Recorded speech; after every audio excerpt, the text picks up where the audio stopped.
ગુજરાતીઓનું favourite ભરેલું શાક સ્વાદિષ્ટ બનાવવું અને ખાસ રીતે પકવવું જે થોડી મહેનત માગી લે છે, પરંતુ અહીં આપણે અલગ અલગ રેસીપીઓને આ એક જ રેસીપીમાં ફોલો કરીને નમૂનેદાર ઢાબા સ્ટાઇલથી આ રેસીપી મૂકી છે.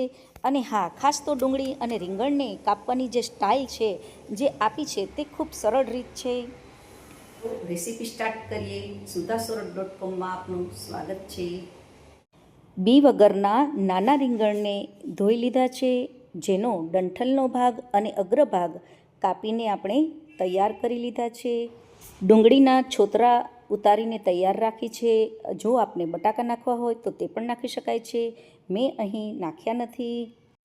મસાલો તૈયાર કરીને ભર્યા પહેલાં આપણે રીંગણ અને ડુંગળીને કઈ રીતે કાપો કરશું તે આપણે બતાવી દઈએ.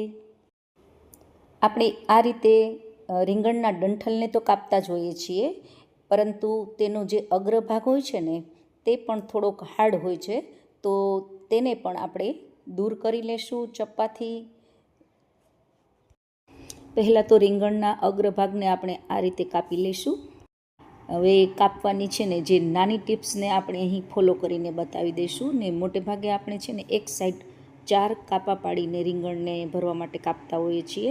અહીં આપણે એક રીતે એક બાજુ કાપો કરશું અને આવી જ રીતે બીજી બાજુ કાપો કરશું, એટલે કે કાપો ઓપોઝિટ સાઈડ થશે. આ રીતે આપણે ધોયેલા રીંગણને કાપા પાડીને તૈયાર કરી લીધા છે. અને હવે આપણે છે ને ડુંગળીની રીત પણ જોશું, કે જે થોડીક અલગ છે. 4 કાપા પાડવાથી છે ને ડુંગળી તૂટી જતી હોય છે. આપણે એક જ સાઈડ ડુંગળીને કાપો કરીને આપણે આ પણ ટ્રિક્સને ફોલો કરાવીએ છીએ. જુઓ, હવે આપણે ડુંગળીની ટિપ્સ જોઈએ કાપવાની.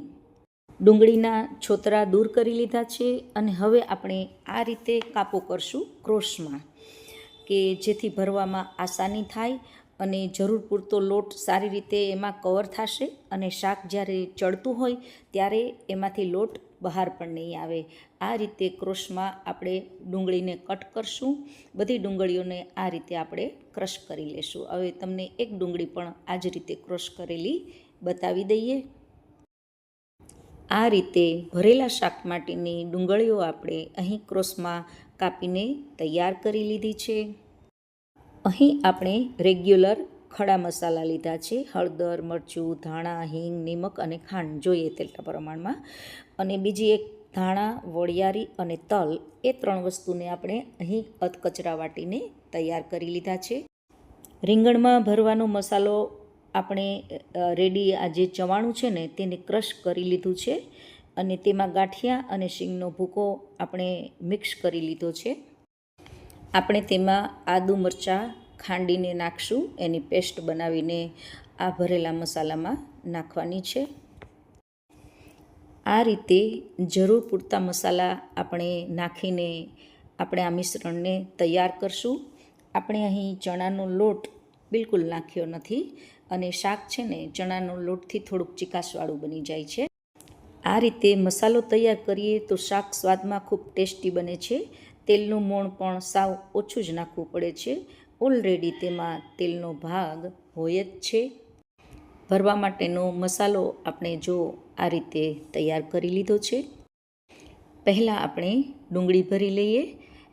જુઓ, આ ડુંગળીને પણ આપણે એવી રીતે ભરશું કે એમાં લોટ પણ સરસ રીતે સારા પ્રમાણમાં જોઈએ એટલો ભરાઈ જશે અને ડુંગળી ખુલશે પણ નહીં. જ્યારે શાક ચડતું હોય ત્યારે ડુંગળી બિલકુલ ખુલશે નહીં.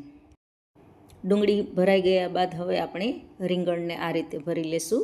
બંને સાઈડ આપણે જોઈએ તેટલા પ્રમાણમાં લોટ બંને સાઈડ આપણે ભરીને રીંગણને પણ તૈયાર કરી લેશું. શાકની વિશેષતા છે કે તેને પકવવાની, આપણે કેવી રીતે પકવશું તે ખાસ જોવાનું છે. તો આપણે આ બંને પ્રોસીજર કરી લીધા બાદ આપણે હવે શાક તરફ વળીએ અને શાકનું તેલ મૂકશું. આ ભરેલા મસાલામાં લસણ નાખવાથી પણ ખૂબ ટેસ્ટી બને છે. મેં આજે આમાં લસણ ઉમેર્યું નથી, તો પણ શાક ખૂબ સરસ બનશે. આપ આ શાકમાં બટાકા પણ ઉમેરી શકો છો. આપણે અહીં 2 ચમચા જેટલું તેલ લીધું છે અને ગેસ ચાલુ કરી દીધો છે. તેલ ગરમ થઈ ગયા બાદ આપણે તેમાં મેથીના દાણા ઉમેરશું.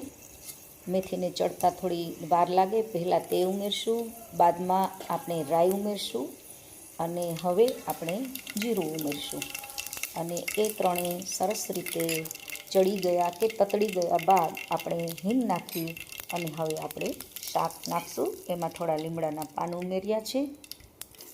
થોડી વાર બાદ આ શાકને આપણે ગરમ તવા પર પકવવાનું છે, એટલે કે કુકરને તવા પર જ આપણે સીજવા દેવાનું છે. એની આપણે સીટી બિલકુલ વગાડવાના નથી.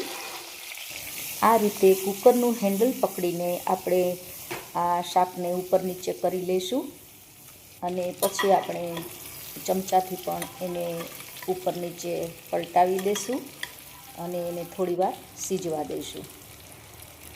અહીં આપણે ઉપરથી પણ સીંધા નમક ઉમેરશું અને જો કલર જોઈતો હોય તો મરચું પણ ઉમેરવું. મેં અહીં મરચું નાખ્યું નથી. આપણે જુઓ આ રીતે જે રેગ્યુલર તવો આવે છે ને એ આપણે રેગ્યુલર તવો ગેસ ઉપર મૂકી દીધો છે અને એને સારો એવો ગરમ કરી લઈશું. એટલે આપણે આ શાકને હવે તેના પર આપણે ટ્રાન્સફર કરી લઈશું. 30થી 35% જેટલું શાક તળાઈ ગયા બાદ જુઓ આ રીતે આપણે સાવ અડધો કપ જેટલું આપણે પાણી ઉમેરશું અને પછી આ તવા ઉપર આપણે ઢાંકણ બંધ કરી દીધું છે અને ગેસની આંચને આપણે એકદમ સ્લો કરી દીધી છે. હવે ધીમે તાપે એને આપણે સીજવા દેવાનું છે. 1 મિનિટ બાદ જુઓ આ રીતે શાક આપણું તૈયાર થઈ ગયું છે. અગર પાણી ના નાખ્યું હોય તો પણ શાક સરસ રીતે ચડી જાય છે અને એ સારી રીતે કોરું પણ બહુ સરસ તૈયાર થાય છે. હા, રસો વધારે જોઈતો હોય તો પાણી પણ નાખી શકાય છે. આ રીતથી એકવાર શાકને બનાવવાનું ટ્રાય અવશ્ય કરજો અને ખૂબ સરસ ટેસ્ટી શાક બને તો કોમેન્ટ અવશ્ય કરજો.